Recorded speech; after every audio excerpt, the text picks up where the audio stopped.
कर यहूद और नसारा ने, हिंदुओं ने बाकायदा इस पर मेहनत करके लड़कियों को टारगेट किया।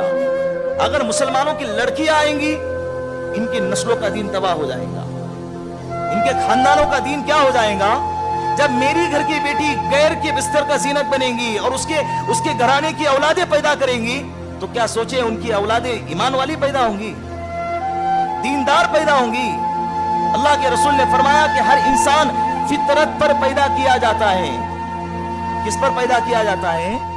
फितरत पर पैदा किया जाता है। उसके वालिदैन उसे यहूदी बनाते हैं, उसके वालिदैन उसे नसरानी बनाते हैं, उसके वालिदैन उसे मजूसी बनाते हैं, उसके वालिदैन उसे हिंदू बनाते हैं।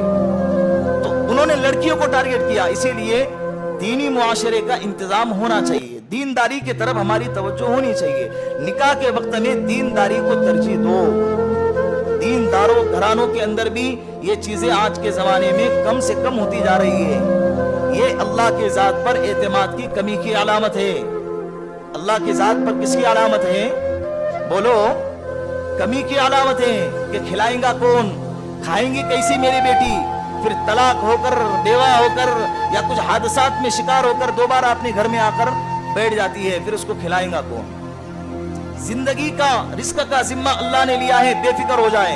इसीलिए दीनदार घराना बनाए, अपने मुआशरे को दीनदार बनाए। क्या बनाए? बुराइयों को, बेदीनी को, बेहयाई को अपने मुआशरे से खत्म करे। दूसरे नंबर पर मालदार बनने की कोशिश करे, दीन पहले है। दूसरे नंबर पर क्या है? मालदार। अल्लाह के रसूल सल्लल्लाहु अलैहि वसल्लम ने फरमाया, कादल फक्र अन यकून कुफरन व कादल हसद अन यगलिबुल क़द्र, कि फक्र ऐसी चीज है, मोहताजगी और गरीबी ऐसी चीज है कि इंसान को कुफ्र तक पहुंचा देती है। गुर्बत बहुत खतरनाक है।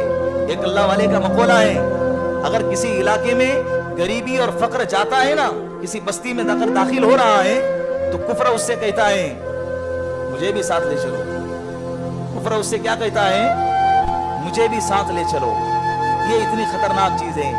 और ये चीज क्या है? मुआशरे, हमारे खास तौर पर उम्मत मुस्लिमा के अंदर और मुसलमानों के मुआशरे के अंदर इसकी कमी पाई जाती है। पढ़ा लिखा तबका कम है, मेहनत करने का तबका ज्यादा है। मेहनत की इतने आदी है कि दिमाग लड़ाते नहीं है, मेहनत ज्यादा करते हैं। इसीलिए जो बंदा 8 घंटे में, गैर का तबका 8 घंटे में जितनी इनकम कमाता है, उतने एक साल के अंदर मुसलमानों का नौजवान तबका क्या करता है? 1 साल के अंदर उतनी इनकम कमाता है। तो मालदारी के, अल्लाह के रसूल ने फरमाया कि मुझे तुम्हारे मालदारी से डर नहीं है, तुम्हारे फक्र से डर है। इसीलिए कि फक्र बहुत सारी बुराइयों को जन्म देती है। फक्र, गरीबी, मोहताज